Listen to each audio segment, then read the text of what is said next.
kita mulai pelajaran hari ini, kita berdoa dulu. Oke, Mbak Ida, silakan bimbing doa. Berdoa mulai. Bismillahirrahmanirrahim. Amin ya rabbal alamin. Oke, hari ini sebelum kita membahas materi tentang pencatatan dokumen transaksi, kita cek dulu. Kira-kira teman kalian hadir semua atau ada yang tidak hadir hari ini? Ayo coba dicek kiri kanannya. Ada yang tidak hadir? Ada Bu Fitri izin. Satu anak, Fitri izin. Kenapa? Sakit. Sakit. Oke. Semoga Mbak Fitri segera diberi kesembuhan. Dan untuk kita semua yang di sini, semoga kita diberi kesehatan selalu. Amin. Oke, selanjutnya Ibu akan membacakan tujuan pembelajaran kita hari ini. Oh, sebelum tujuan kita SBI dulu sampai lupa. Yuk, kita mulai SBI-nya. Pakai tepuk-tepuk seperti kemarin ya. Ya.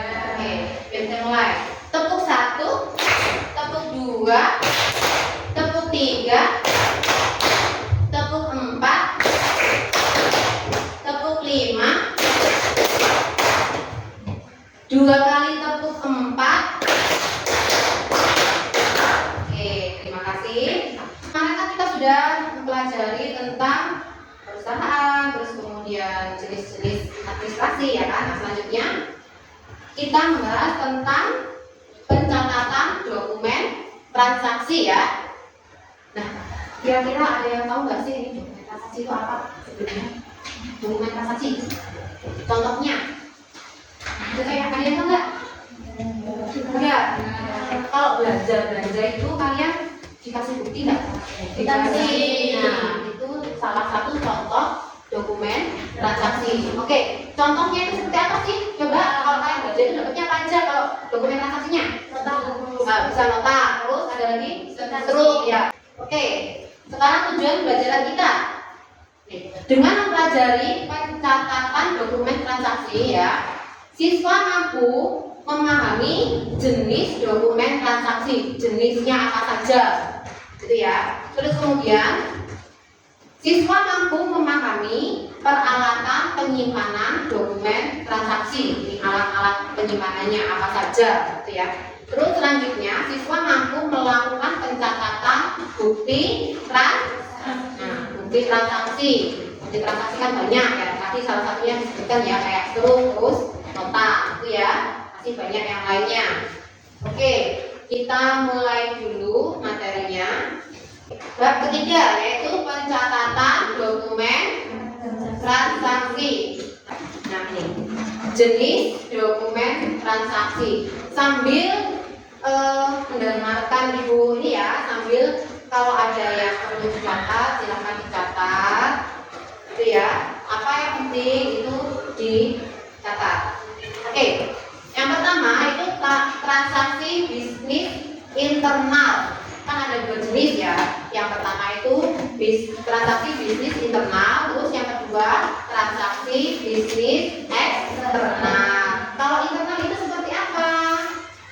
Berarti di dalam, jadi di dalam perusahaan. Kalau eksternal itu nanti udah keluar dari perusahaan dengan pihak lain, gitu ya.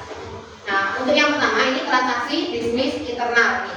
Transaksi bisnis internal adalah transaksi yang dibuat dan beredar di lingkungan perusahaan dan tidak berhubungan dengan pihak luar. Nah, yang dijelaskan tadi ya, jadi tidak keluar gitu. Jadi cuma di perusahaan saja.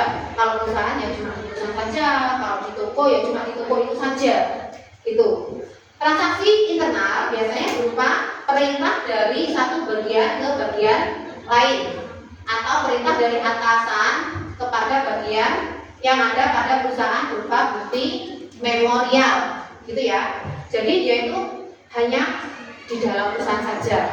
Contohnya misalkan manajer terus minta tolong untuk membuat bagian pemasaran itu membuat surat pengiriman barang misalkan. Nah itu dari manajer dulu membuat bukti memorial, terus kemudian ke bawahannya tadi bagian pemasaran seperti itu. Jadi dia itu nggak keluar dari perusahaan, hanya di dalam perusahaan saja, gitu ya. Jadi dia hanya di perusahaan saja, nggak kok dengan pelanggan atau nggak dengan konsumen gitu, nggak, beda.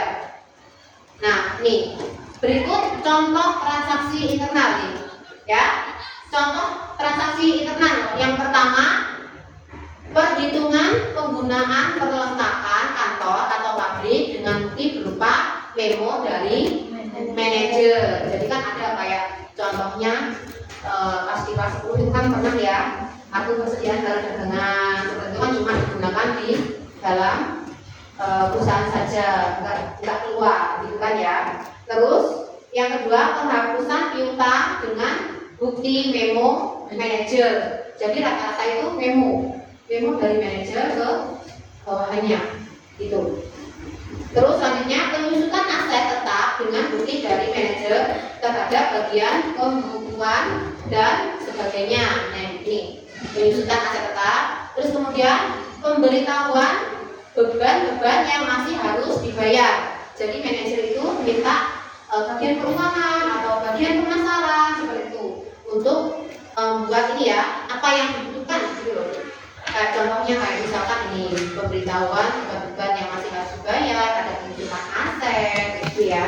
Terus ada apa namanya kayak kartu persediaan barang seperti itu.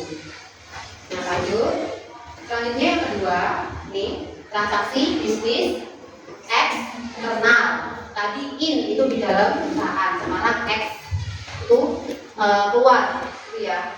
Jadi transaksi bisnis eksternal adalah transaksi yang dilakukan perusahaan dengan melibatkan pihak lain, ya, pihak lain di luar perusahaan. Pada transaksi eksternal ini ya terjadi proses pertukaran antara perusahaan dengan pihak lain di luar perusahaan, seperti pertukaran barang, terus jasa dan uang ya. Jadi misalkan kalau semua jasa, misalkan di salon nih, oh sudah bonding rambut, gitu, ya kan? Itu kan ada pertukaran ya. Jadi jasa dengan bonding rambut tadi dengan uang yang orang minta jasa tadi. Kemudian ada bukti transaksinya, itu misalkan nota. Contohnya lagi kalau seumpama kalian belanja di supermarket, beli barang, kita mendapatkan barang, terus kemudian kita harus bayar ke supermarket itu. Kita dapat apa? Selain barang kita dapat apa lagi biasanya? Bukti transaksi. Bukti transaksinya berupa struk bisa atau nota ya. Karena struk itu sebenarnya sebagian dari nota. Di modern lagi, kalau nota kan biasanya tulis tangan tuh, kan? Tapi kalau struk kan ada alatnya tersendiri, terus di print gitu ya. Nih, contoh transaksi eksternal adalah membeli perlengkapan kantor dengan tunai ini. Contohnya ini ya, misalkan beli perlengkapan kantor, terus kemudian dengan uang tunai, terus dikasih nota. Terus kemudian menerima hasil penjualan jasa, kayak tadi ya, jual jasa bonding rambut tadi kan. Terus apalagi coba jual jasa? Tukang cukur, apa? Laundry ya, itu juga jasa. Masih banyak yang lainnya ya. Terus kemudian membayar utang kepada kreditur. Nah ini bayar utang itu juga ada bukti transaksinya.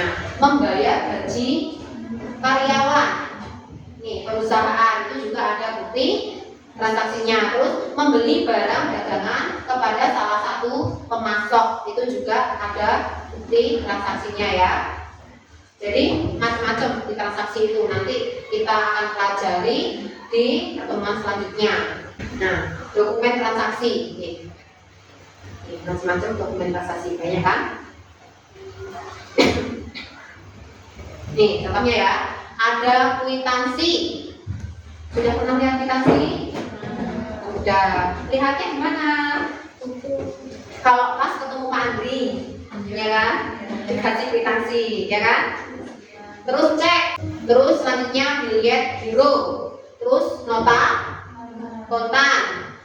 faktur, nota kredit, nota debit, bukti memorial, bukti kas masuk, bukti kas keluar, faktur penjualan, ya, bukti penjualan atau laporan pengeluaran barang, terus kemudian bukti pembelian atau laporan penerimaan barang, selanjutnya bukti umum memorial, gitu ya. Jadi ada 13. Silahkan kalian cari dari 13 ini, cari contohnya, cari pengertiannya, bisa buka di Google, di buku, silahkan searching, boleh. Semua kelompok ini mendapatkan jatah semua ini dari 13 bukti transaksi atau dokumen transaksi. Silahkan dibagi kelompok jadi 6 kelompok ya. 6 kelompok silahkan dibagi dulu. Jadi 2 bangku biar nanti 4 anak, sisanya karena satu siswa nggak hadir tadi Mbak Fitri ya. Jadi yang satu itu 3 siswa. Ayo silahkan gabung sama temennya. Sudah semua ya? Gimana? Sudah ketemu atau belum? Sudah ya? Oke. Nanti dipelajari tentang dokumen transaksi, terus kemudian kita bahas di pertemuan selanjutnya dari bentuknya, terus kemudian kita bahas di pertemuan selanjutnya. Terus oke, sampai di sini ada yang ditanyakan? Cukup. Oke. Nah, rangkuman hari ini kita dapat apa aja? Yang pertama, bukti apa? Ya. Jadi transaksi ada berapa jenis transaksinya? 2. Apa saja?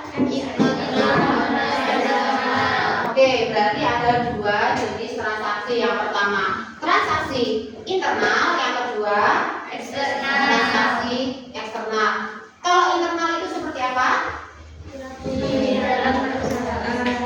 Ya, di dalam perusahaan saja, jadi nggak keluar dari perusahaan. Kalau eksternal di luar perusahaan. Oke, di luar perusahaan. Sudah paham semua ya? Sudah. Oke. Berarti Ibu cukupkan sampai di sini. Terus kemudian selanjutnya kita tutup dengan doa. Oke, silakan Mbak Indah ditutup dulu dengan doa. Kemudian kita salam. Oke, Mbak Indah, silakan berdoa. Berdoa. Bismillahirrahmanirrahim. Rabbal alamin. Oke, Ibu kira pertemuan hari ini cukup? Bu akhiri, wassalamualaikum warahmatullahi wabarakatuh. Waalaikumsalam.